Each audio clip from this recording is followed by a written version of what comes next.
In this video, I'll guide you through how to create a Facebook page. If you find this useful, then please consider subscribing and like this video.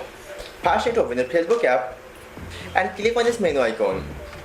After coming to this menu page, you need to scroll down and click on See More and tap on Page. Then click on Create and then Get Started.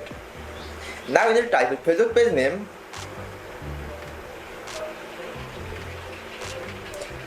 and click on Next button. Now choose your category for your Facebook page. After selecting it, then click on Create button. Now you need to select how you create a Facebook page and check mark one of this and click on Continue button. Now you need to add your cover photo and a profile picture. To add cover photo or profile picture, you need to click on this camera icon and choose your photo. After choose your profile photo and cover photo, you need to click on Next button. And then you can invite your friend to like your Facebook page and click on Next button. And lastly, click on Done button. By following this tutorial, you can easily create a Facebook page.